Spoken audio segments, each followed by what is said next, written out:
What's going on, folks? Phillip Godfrey here. Welcome to Midweek Study Hall. Thank you so much for joining in. If it's your first time here, welcome. And for you, since it's your first time, kind of want to orient you to how things go or what we're doing here. Midweek Study Hall is really an extension of our weekly Bible study that we do. And we're in a series called From Creation to Revelation, where we're walking through the Bible book by book, chapter by chapter. All right. And so you joined a fantastic time. For all my regulars, welcome back, Bible study fam. Let's jump in. All right. Let's tap in.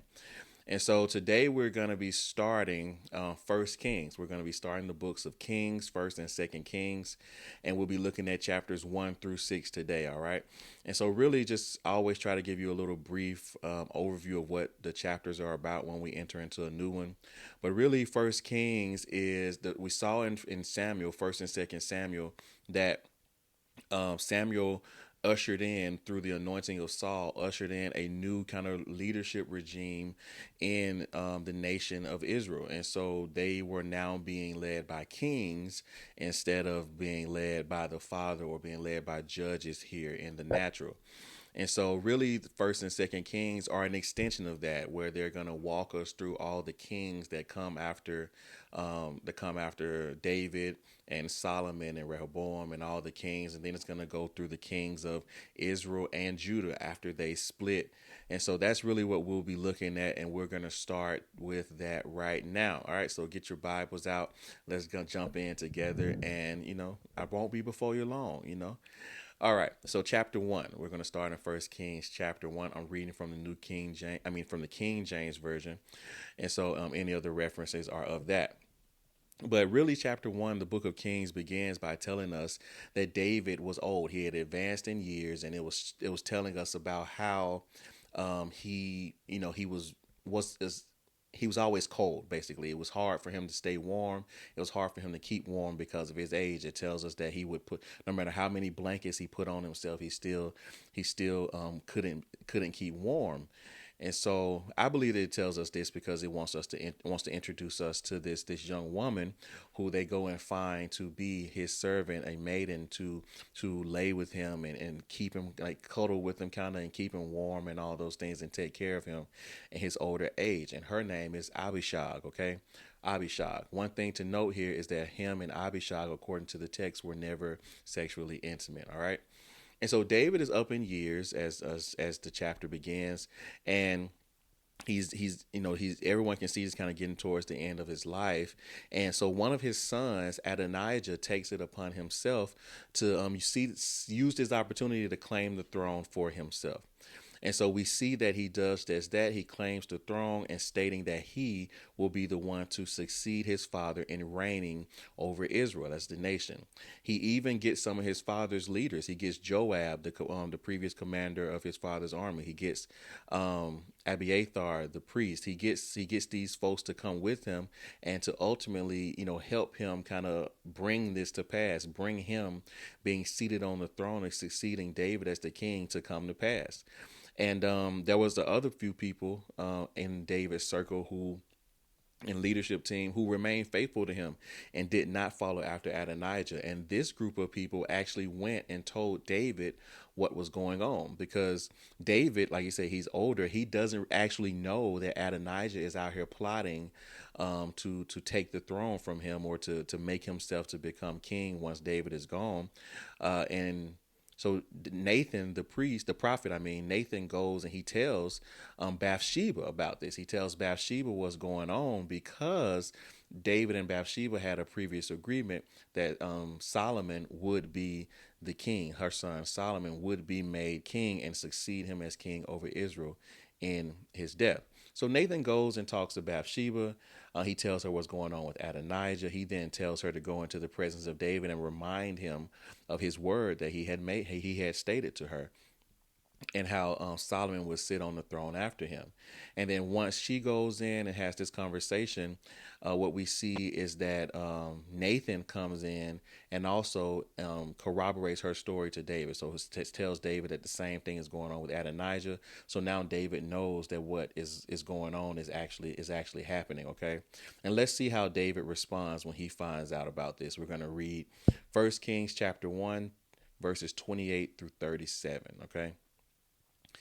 Then King David answered and said, "Call me Bathsheba." So he's calling her back after she's left. And she came into the king's presence and stood before the king. And the king sware and said, "As the Lord liveth, that hath redeemed my soul out of all distress, even as I swear unto thee by the Lord God of Israel, saying, Assuredly Solomon thy son shall reign after me, and he shall sit upon my throne in my stead. Even so will I certainly do this day." Then Bathsheba bowed with her face to the earth and did reverence to the king and said, "Let my Lord King David live forever."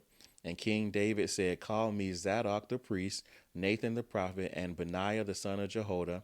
And they came before the king. So these three men here did not follow after Adonijah, but they stayed faithful to David. And he's calling them unto himself. Verse 33. And then the king also said unto them, "Take with you the servants of your Lord, and cause Solomon my son to ride upon mine own mule, and bring him down to Gihon. And let Zadok the priest and Nathan the prophet anoint him there king over Israel, and blow ye with the trumpet, and say, God save King Solomon." Verse 35. Then ye shall come up after him, that he may come and sit upon my throne, for he shall be king in my stead. And I have appointed him to be ruler over Israel and over Judah. And Benaiah the son of Jehoiada answered the king and said, "Amen. The Lord God of my Lord the king say so too." Verse 37. As the Lord hath been with my Lord the king, even so be he with Solomon, and make his throne greater than the throne of my Lord King David.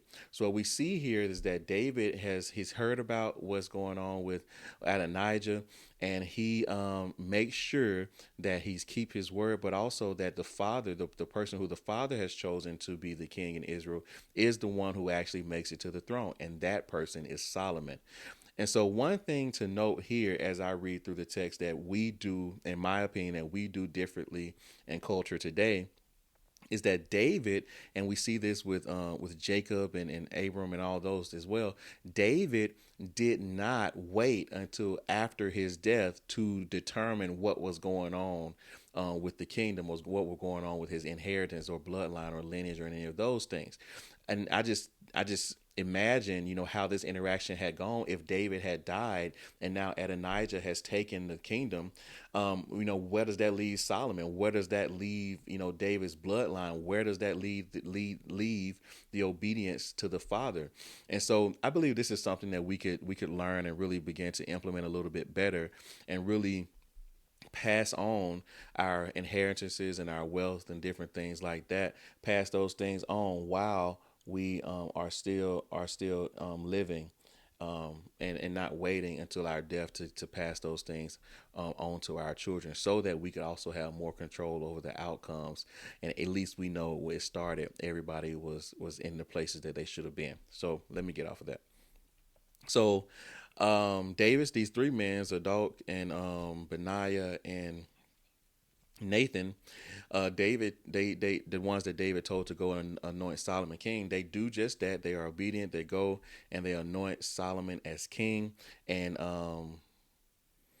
Adonijah he hears Adonijah and all the people he had with him. They ultimately hear that this has happened, okay?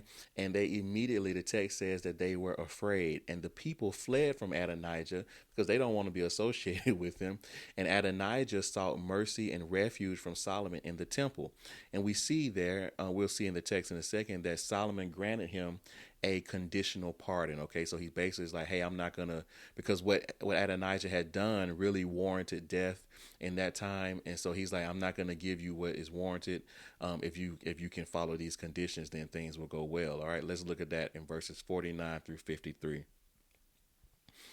And all the guests that were with Adonijah were afraid and rose up and went every man his way. And Adonijah feared because of Solomon, and arose and went and caught hold on the horns of the altar. When it says caught hold on the horns of the altar, essentially it's saying like he was going there seeking refuge and mercy from the king. Or in judgment, seeking to get away from judgment for his actions. Verse 51.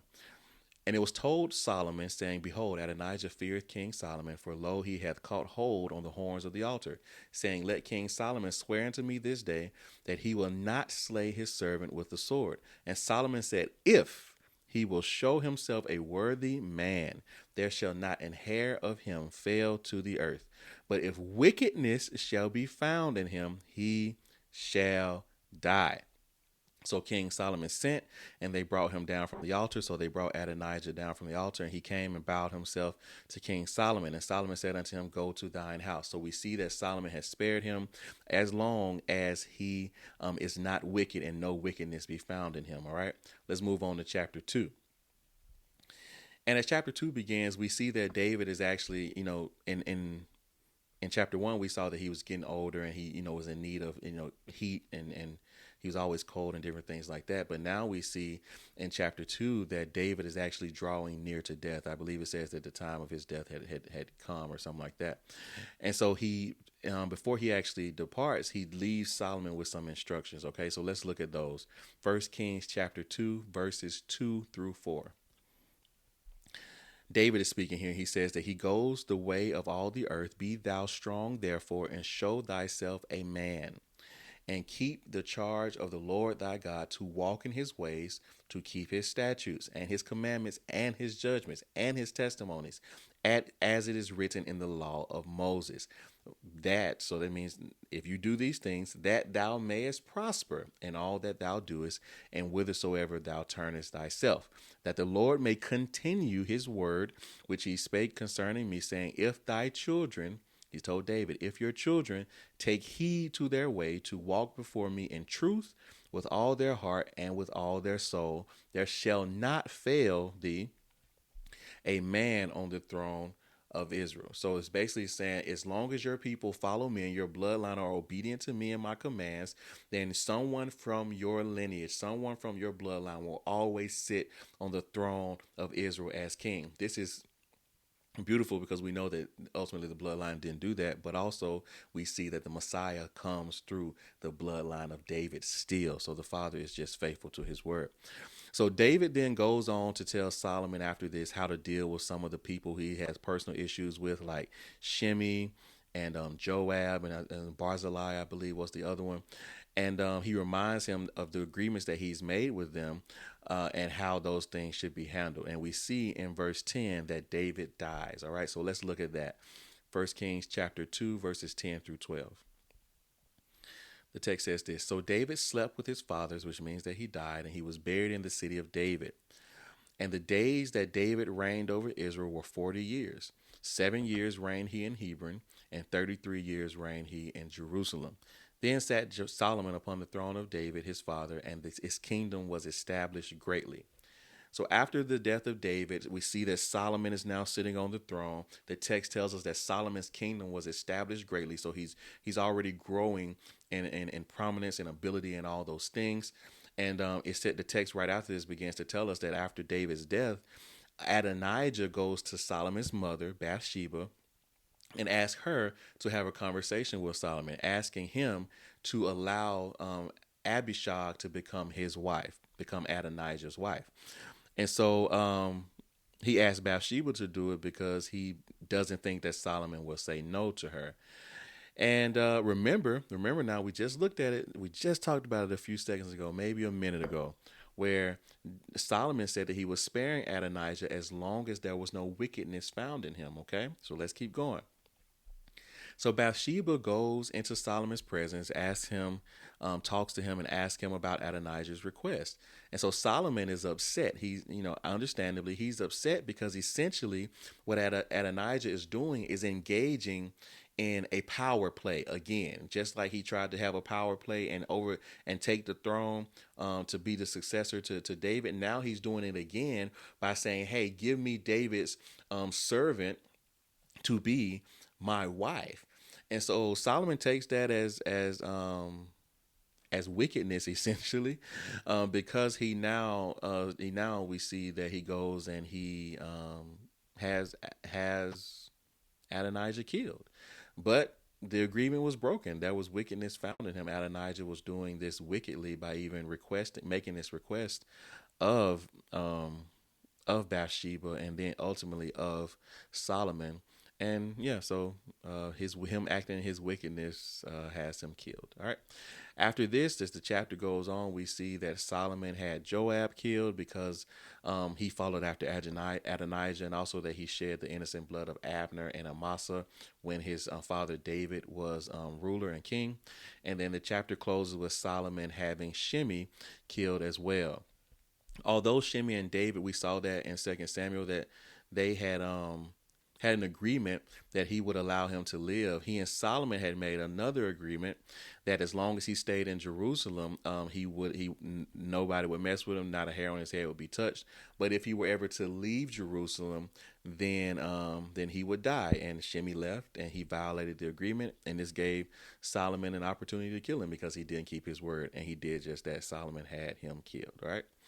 Let's move into chapter 3. Chapter 3. And so chapter 3 begins by telling us that Solomon, he made an agreement or an alliance with Pharaoh, the king of Egypt, and took Pharaoh's daughter as a wife unto himself. This is something that I want us to stop and talk about for a second, because during this period of time, this was a cultural practice of the day, all right? Where if you were to enter into an alignment and agreement with a neighboring country or a nation or a neighboring leader, then the sign of that agreement would be that they would give you one of their daughters to marry, or you would give them one of your daughters to marry. And now since you all are in alliance, your people can marry their people and vice versa. And so when it shows here that Pharaoh gave him a daughter, one of his daughters, to be a wife, that is what it's signifying. It's signifying that they had come into an agreement and come into an alliance with one another as kings and as nations, okay? And this is, in my opinion, this is partly one of the reasons why Solomon had so many wives. We'll see that as we move through the text. But why he had so many wives? Because he was at peace. He was in alliance with so many nations. And this was a practice and a culture of the time. One thing that I do want to call out is that we see time and time again, we've seen this in the previous books, in the previous chapters as we've studied, we've seen that the father's instructions were that they were not to marry outside of marry foreigners, essentially. And so this is the statement I want us to hear, even if it is a cultural practice, but it disobeys the instructions of the father, it's still disobedience. Even if it is a cultural practice, but it goes against the instructions of the father, it's still disobedience. And ultimately we see that Solomon, as the text has stated, as the punishments for this commandment have stated, those women, all the women that he had around him, pulled his heart away from the father. Okay. And I just wanted to make sure that we talked about that. So let's keep going. We're still in chapter 3. So early in this chapter, the beginning of this chapter, it also tells us that the people at that time sacrificed to the Father in various places throughout the nation because there was not a house built for the Lord, the Ark of the Covenant, just yet. And we saw that David desired to do this for the Father, but the Father told him that it wasn't his assignment. It was actually Solomon's assignment. And so now what we're seeing is that Solomon is going to be walking through that process. We'll see that in a second. But Solomon, even though the father, there is no house for the father, and people are making offerings in the high places is what they call it, but in like dispersed gathering places for the father, Solomon still goes and he offers sacrifices. And the text says that he offered 1,000 burnt offerings upon the altar as evidence of how much he loved the Father. Okay. And while he is there in this place offering, I believe it was Gibeon, while he's there in this place offering these offerings unto the Father visits him in a dream and asks him what he wants him to give him. So he's basically, the Father shows up in his dreams like, hey, what do you want me to do for you? Now, think about this. What if you were asked that question? That the Father himself shows up in your dreams and says, hey, what do you want me to do for you? What would you respond? But let's look at that. I just want you to think about that as we read through the text. All right. Let's look at verses 6 through 9, chapter 3. And Solomon said, Thou hast showed unto thy servant David my father great mercy, according as he walked before thee in truth and in righteousness and in uprightness of heart with thee. And thou hast kept for him this great kindness, that thou hast given him a son to sit on his throne, as it is this day. And now, O Lord my God, thou hast made thy servant king instead of David my father. And I am but a little child, I know not how to go out or come in. And thy servant is in the midst of thy people, which thou hast chosen, a great people that cannot be numbered nor counted for multitude. Give therefore, this is his request, give therefore thy servant an understanding heart to judge thy people, that I may discern between good and bad, for who is able to judge this thy so great a people? And so we see here that of all the things that Solomon could have asked for, he asked the Father for an understanding heart so that he could better serve the people that the Father had chosen and that he had been called to lead. And my question is that how our prayers look? My prayers don't always look like that. They haven't always looked like that. Sometimes they do. But what do your prayers look like? What do our prayers look like? Do our prayers look like, hey, help me to have the posture to serve these people better, to serve your people better, to serve your kingdom better and more intentionally? It's something to think about. And so the father is so pleased with this answer that he gives Solomon not only what he asked for, but he gives him so much more. Okay, let's look at that in verses 10 through 15. Okay, verses 10 through 15. And there's some thunder going on outside, so if you guys hear thunder in the background, that's what it is. Okay, and the speech pleased the Lord, verse 10. And the speech pleased the Lord that Solomon had asked this thing. And God said unto him, Because thou hast asked this thing, and hast not asked for thyself long life, neither hast thou asked riches for thyself, nor hast thou asked for thy life of thine enemies, but hast asked for thyself understanding to discern judgment. Behold, I have done according to thy words. Lo, I have given thee a wise and understanding heart, so that there was none like thee before thee, neither after thee shall any arise like unto thee. And I have also given thee that which thou hast not asked, both riches and honor, so that there shall be not be among thee any kings like thee unto all thy days. And if thou would walk in my ways to keep my statutes and my commandments, as thy father David did walk, then I will lengthen thy days. And Solomon awoke, and behold, it was a dream. He came to Jerusalem and stood before the ark of the covenant of the Father and offered up burnt offerings and offered peace offerings and made a feast to all his servants. And so now the Father has given him all these things, including wisdom. And we see that, and he's given him riches, he's given him honor, he's exalted his name above all these things in the earth, simply because he asked to lead his people better. He asked to serve his people better and to be more faithful in the assignment that he'd given him, okay?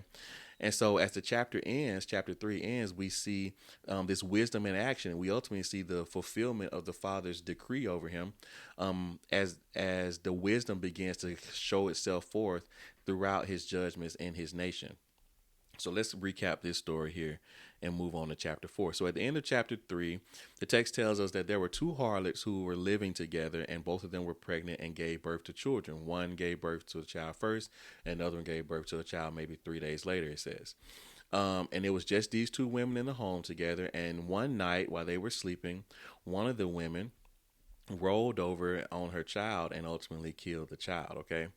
And so she sees what's happening. While they were still asleep, she switched the child with her roommate's a live child, trying to make it seem like the roommate's child had died some kind of way. And so the roommate basically calls her out on it. It's like, hey, no, that's my child. Your child is the one who is no longer alive. And they have a disagreement. So they come into Solomon to get judgment on who should receive the child that is alive.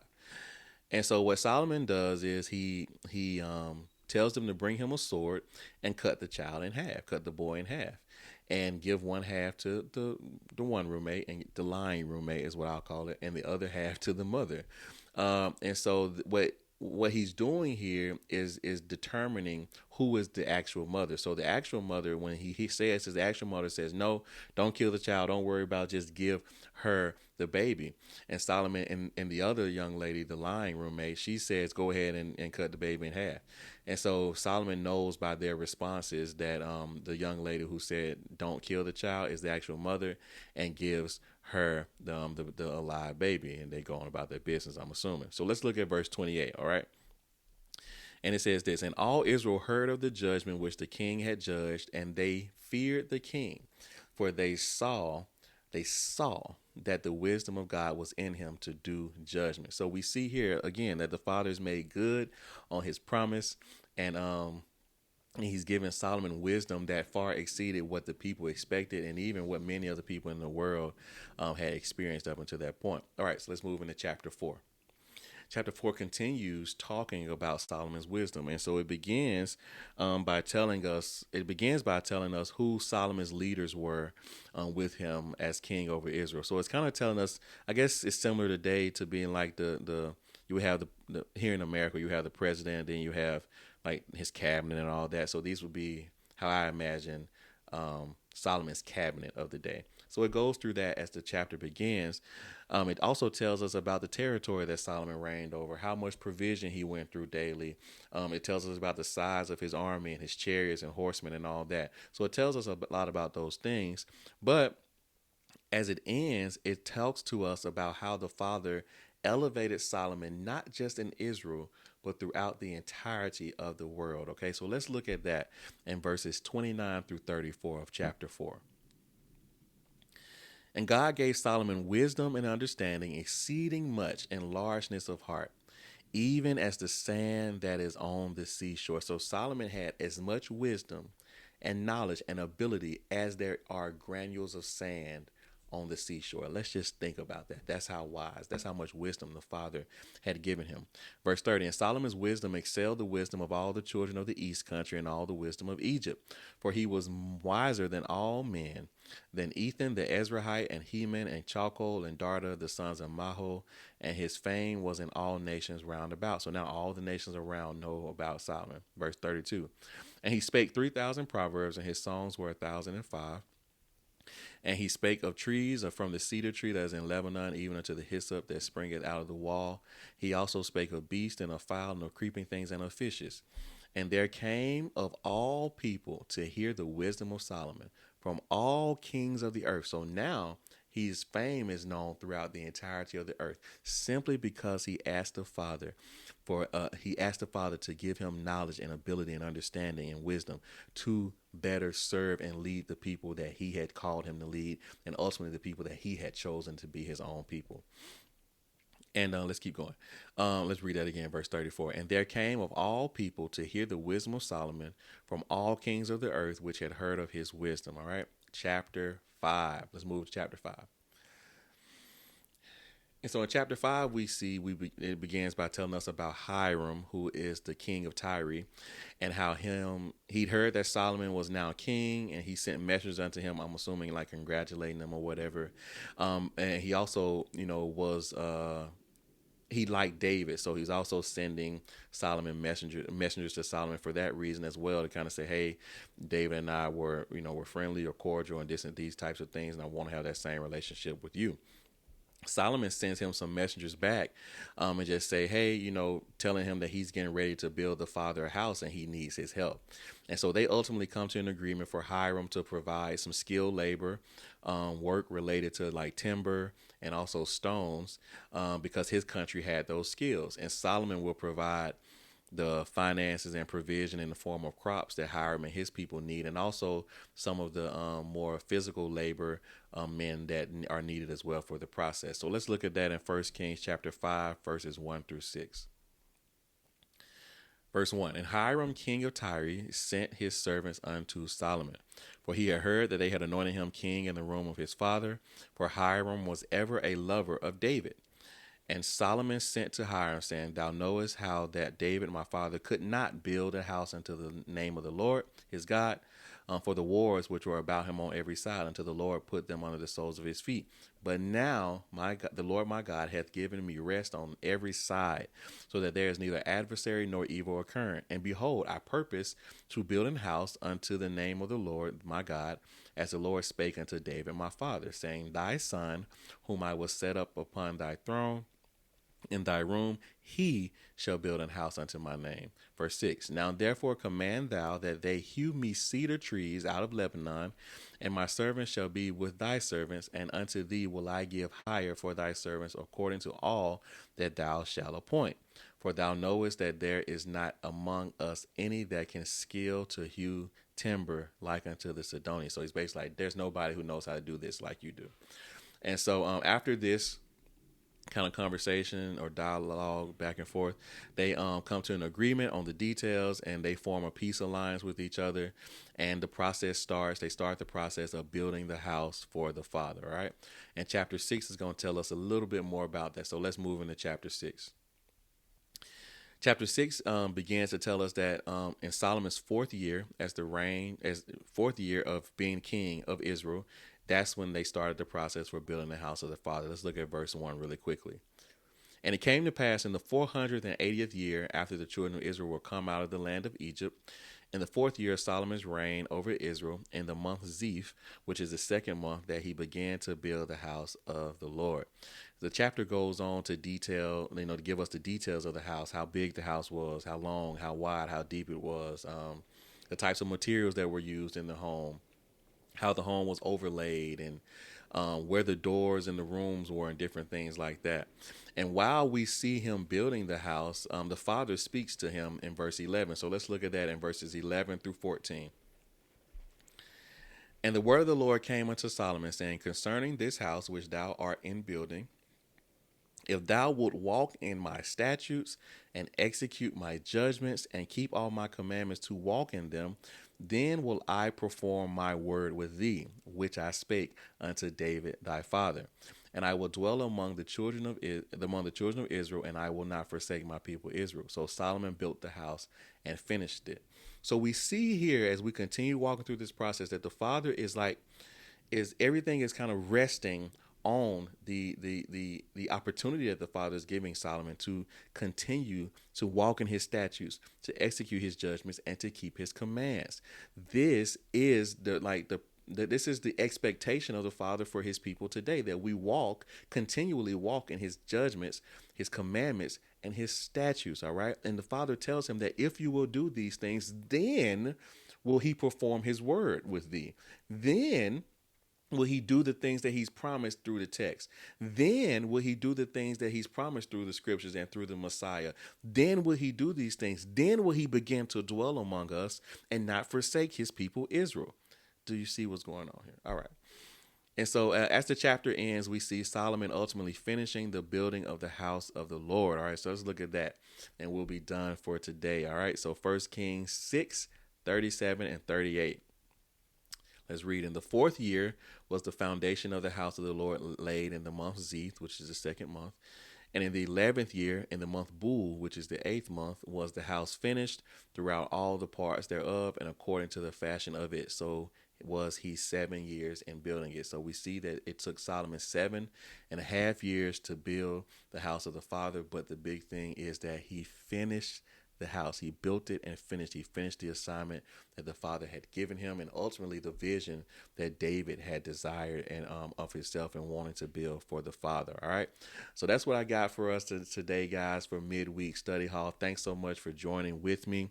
We're going to be on Sunday at 8 p.m. for a weekly Bible study. We're going to be looking at 1 Kings chapters 7 through 16. So go ahead and look at those. 1 Kings chapters 7 through 16. Go ahead and give them a read so we can be prepared. If you feel led to give that information or need to reach out to me, that information is down in the description box. I think that's all I got. Listen, folks, I love you. I love you. I love you. But more importantly than that, the Father loves you. Okay. Let him love you. All right. Start before you're ready and don't stop. I'll see you guys next time.